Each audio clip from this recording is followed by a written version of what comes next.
Theophilta toiakolo soiton aneucrypton kerikon. Haire Maria. Parece grego, não é? E é. A gente não sabe grego, tá bom? Vocês não sabem grego? A gente está estudando, está repassando. Aeropus, lispus, kai, dosike, de, Tu, oiku, kai, pros. Há dias em que, andando pelos corredores do Monte Carmelo, as irmãs se fazem essa mesma pergunta. Parece até que ou o dom das línguas ou a confusão das línguas está por aqui. Mas as estudantes, elas se dedicam ao estudo de vários idiomas, dentre os quais 2 têm uma atratividade especial. São as línguas clássicas.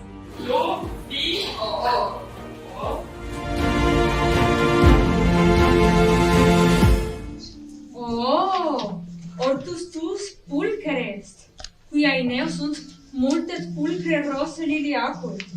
Qui votis? Multe rose. Decem tantum constant.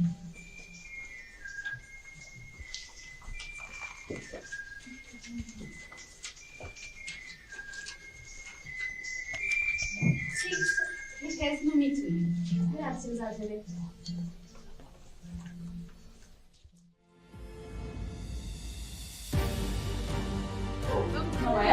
Mira, mire, fugit est in singulari numero. diatira lepos, ei, ego, uc, argos, eimi. Tanto em latim quanto em grego, nós temos estudantes de todos os níveis, desde as mais novas até aquelas que já estão mais avançadas. Oli, mas que não significa tal e quando antes. Dori, Todori, tudo assim. E essas que já estão se especializando, depois transmitem os seus conhecimentos para as iniciantes. Ite laborare, odie vinia mer. Not ite, sed quia ite sunt multi. Ite, misa, sed si est tantum unum, como 2 imperativos. I. Nossa! I laborare.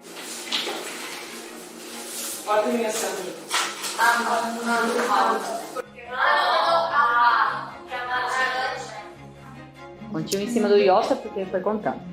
Alá, dioligo, mala, cam. Terceira pessoa de novo.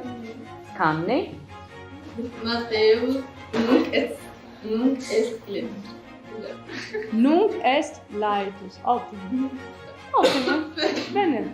Algo muito interessante é que com o estudo do grego, nós aprendemos a origem de muitas palavras e compreendemos melhor o significado de idiomas modernos, como a língua portuguesa.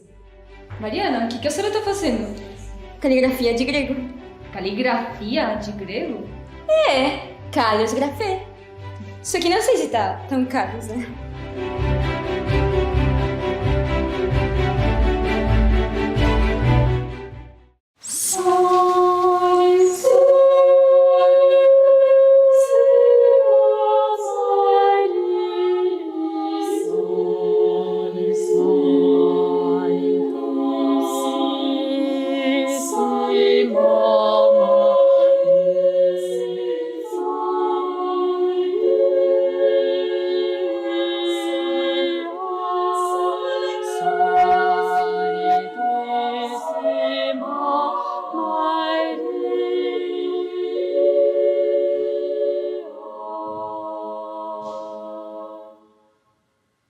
Nossa, vocês notaram, mas a acústica aqui é outra coisa.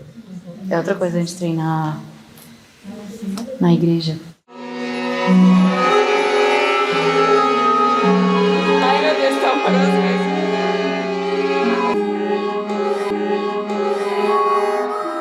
Nossa, tá uma verdadeira cacofonia isso. E assim nós poderíamos dar milhares de exemplos, porque 90% das palavras que nós utilizamos têm sua origem nas línguas clássicas, seja do grego ou, muito especialmente, do latim. A senhora gosta mais de grego ou de latim? Eu acho mais interessante grego por causa das raízes, porque daí como que se entende muita coisa. Mas o latim também gosto. Só que é muito difícil o latim. É? Eu acho que sim. Latim. Latim por quê? É mais compreensível. Latino. Por quê? Porque é uma língua mais próxima da nossa. Porque grego, a senhora olha e nem dá pra intuir o que é. Nem pra entender. É assustador. Assim, entre os dois, latim. Mas Por quê? é mais compreensível. O grego não tem nem como intuir. Não tem como. Mas tem como estudar. A senhora gosta de latim? Assim. Gosto muito, irmão. É É? muito interessante. Eu gosto muito, muito, muito. Mas por que a senhora gosta? Porque é interessante ver a raiz das palavras que nós usamos. E também é muito bom porque aí a senhora consegue ver a raiz das outras línguas que nós estamos aprendendo, como o francês, o português, que nós ainda continuamos a aprender. A senhora consegue acompanhar melhor o latim? Muito mais. Grego é. Mas a senhora consegue na intuição ou na compreensão? Os dois. Agora, estudando, compreendemos muito mais. É muito objetivo. Não tem como a senhora ser ambígua no latim. Porque o que é, o que não é, e não tem como a senhora ficar assim na dúvida. E a senhora acha que é possível ser fluente em latim? É possível, com muita dedicação. Então, a Maria Clara tá sem voz, mas ela tá com um raciocínio bem aguçado, tá fazendo lição de grego. De grego? É pra essa aula, né? Sim. A senhora gosta mais... Você gosta mais de grego ou de latim? De latim. De latim, por quê? Porque dá pra entender melhor. Grego não dá pra entender quase nada. Por isso que eu não fiz a lição. Por isso que a senhora não fez a lição? Mas não dá pra entender a sonoridade ou não dá pra entender a escrita? Não, a escrita a gente tá entendendo agora. Antes a gente não tava. Mas agora se entende melhor. Só que a sonoridade é muito mais difícil de falar. Por causa que tem aspirações, não sei o quê. Tem que falar... O grego, né? A senhora não gosta de grego? É muito difícil. A senhora prefere estudar latim ou francês? Latim. Latim ou português? Português. É uma língua mãe. Mas será que as irmãs estudam latim, grego? Por distração ou mero passatempo? Ou então para construir uma erudição estéril? Nós nos dedicamos a estudar as línguas clássicas, sobretudo com a intenção de crescer no amor e na compreensão das Sagradas Escrituras. A maioria dos livros do Antigo Testamento foram escritos em hebraico, mas por volta do ano 300 a.C., eles foram traduzidos para o grego e se formou a famosa versão chamada Septuaginta, a dos 70. Já os livros do Novo Testamento, eles foram escritos em grego, com exceção do livro de São Mateus, que teve um original em aramaico, mas logo depois foi traduzido também para o grego, sendo essa a versão canônica do livro de São Mateus. Então, são muitas matizes de certas palavras que, ao traduzir, empobrece porque não temos nas nossas línguas. O português, o espanhol, o inglês, nós não temos essas matizes que o grego tem. O grego bíblico, ele ultrapassa muito ao próprio estudo da língua clássica, porque pode ser estudado no contexto em que foi falado. Trouxe apenas um exemplo aqui, que é o diálogo de Jesus com São Pedro. Quando ele pergunta, tu me amas? São Pedro diz, sim, Senhor, eu vos amo. E Nosso Senhor responde, apacenta as minhas ovelhas, que é depois da paixão. É interessante porque Nosso Senhor pergunta para ele, em grego, agapás me?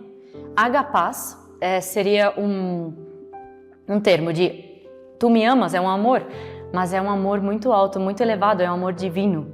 Então, tu me amas com amor divino? Ele pergunta. E São Pedro responde, filose. Ele usa outro tipo de amor quando ele responde. Ele diz, eu te amo, eu vos amo com amor de amizade. Então, Nosso Senhor insiste mais uma vez, agapás me? E São Pedro, novamente, ele responde, filose. E na terceira vez, então, Nosso Senhor parece dar um passo atrás, porque ele diz, fileis me? Ou seja, tu me amas com amor de amizade? E aí, então, se compreende melhor porque Simão Pedro disse, Ou seja, por que a narração diz Pedro entristeceu-se?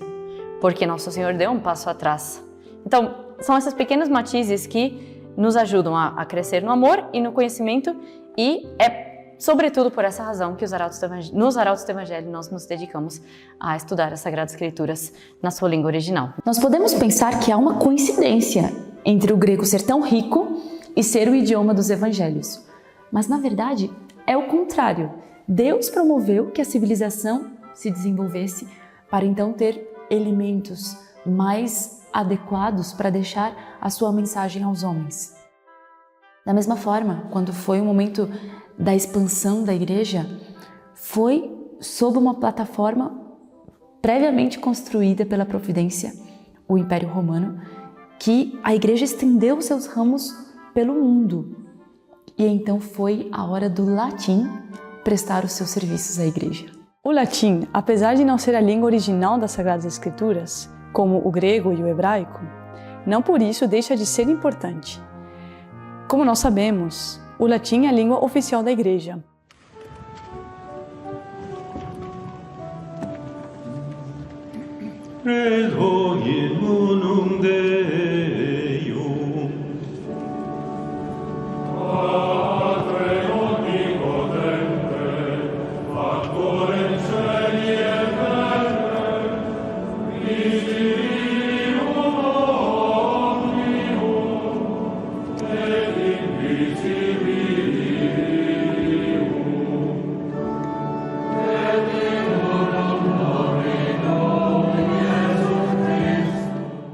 Isto favoreceu que toda a doutrina católica, toda a tradição católica, que até então crescia e progredia no Oriente, passasse ao Ocidente, e fez com que os desenvolvimentos da teologia passassem a ser todos na língua latina.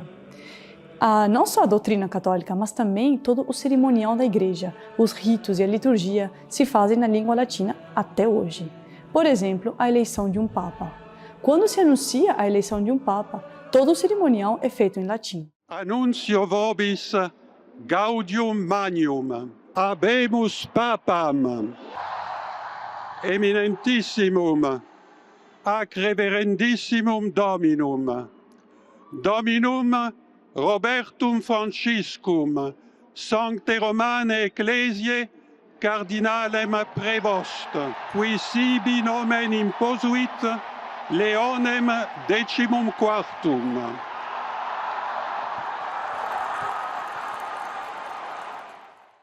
Além disso, muitos escritos dos padres da igreja foram redigidos em latim, e a expansão da língua chegou até os nossos dias, seja no campo químico, científico, da medicina, da biologia, das letras, do direito. Assim sendo, é normal que uma criança aprenda como primeira língua a língua de sua mãe. Nós também, como filhas da Santa Igreja, desejamos aprender a língua da nossa mãe. Longe de considerar ultrapassadas ou coisas do passado, a Igreja não prescinde de todas as riquezas que a humanidade já produziu, mas é sobre elas que a Igreja construiu, constrói e construirá as suas maravilhas. O estudo do latim e do grego, ele acaba favorecendo enormemente o desenvolvimento da inteligência, porque são disciplinas, são matérias, são línguas que favorecem muito o raciocínio. Quando se estuda latim, é necessário ter uma compreensão de toda a relação das palavras entre si, o que é propriamente a análise sintática, tal como se chama atualmente. Por ela ser uma língua muito exata, ela é muito usada nos documentos pontifícios da Igreja, a língua oficial da Igreja até hoje. Muitos documentos dos papas são feitos nessa língua. Bem, o Dr. Plínio costumava contar isso nas suas memórias autobiográficas. Ele conta que quando era pequeno estudava latim no colégio e ele percebia que o latim favorecia enormemente o desenvolvimento da sua inteligência. E ele dizia que que o latim era muito formativo para a formação da mente dos jovens, da mente juvenil ali, e que ele contribuía aumentando a clareza, o raciocínio e até a própria expressão oral em português. Infelizmente, hoje em dia já o latim não faz parte dos currículos oficiais dos colégios e de bem poucas faculdades faz parte. Mas é uma pena isso daí, porque com o avanço da tecnologia e a facilidade do acesso a dados, isso vai se perdendo cada vez mais.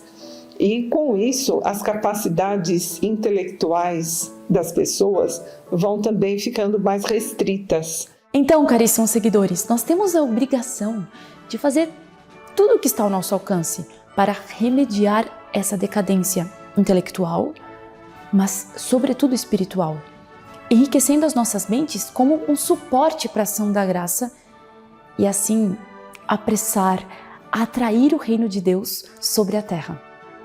Salve Maria!